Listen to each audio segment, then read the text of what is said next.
Ilala Weavers has been in this premises, I think, since about the late 1970s, 1978. We've got upwards of about 1,500 crafters all told. That's basket weavers, wire weavers and beaders. The designs that you see, we do not tell them what to do because it takes away their creativity and their artwork. Each design it comes from their own heart and their hands. The natural dyes, no commercial dyes. It's all barks, berries, leaves, roots. They collect grass for the inner coil of the basket, and they get given the Ilala palm. It only grows on the flats here towards the land, Cozy Bay, in that area.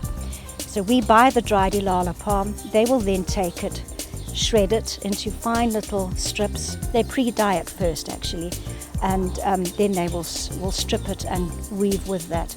The basketware, as you've seen, is absolutely beautiful. We've had weavers that have won awards. I have tried to make one of these baskets, and it's time consuming, and to be precise and to be neat, and it does take a lot of time.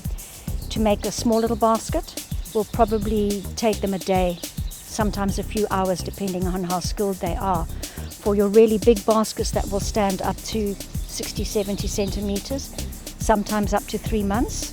It all depends on how skilled the actual weaver is. Some of your elderly ladies probably only do 1 or 2 baskets a year. It's not only the baskets that we buy, we also do the woven telephone wire work. Those ladies come down once a month. I've got 3 groups, and then I've got beaders as well who do the Christmas ornaments.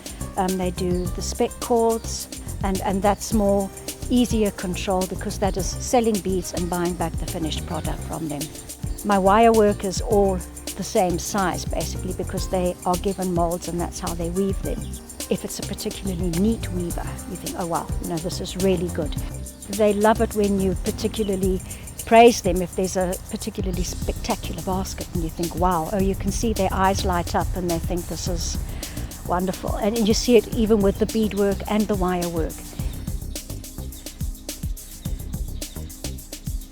It is a traditional artwork. These ladies that do all the basket weaving have learnt it from their grandmothers, who learnt it from their mothers. And they're passing it on. It's these particular Zulu baskets, yes, unique to this area. And no, I don't believe that it's a craft that will die out completely ever, because you're always going to have that those artists who pass down those skills, because there's always going to be somebody who has taught somebody, and if it slows down, it can be revived, I'm sure. It's incredibly important for these ladies to know their self-worth, and by doing these arts and crafts, they're earning their own money. So yes, it's definitely worth them making it, and it improves their self-esteem, it really does. At Ilala Weavers, we have the gallery, we have the museum, we have a restaurant and a brewery. It's a lovely stopover. People will sit, order their meal, come and wander into the shop, into the museum while they're waiting for their meal, and it's a lovely outing for them all.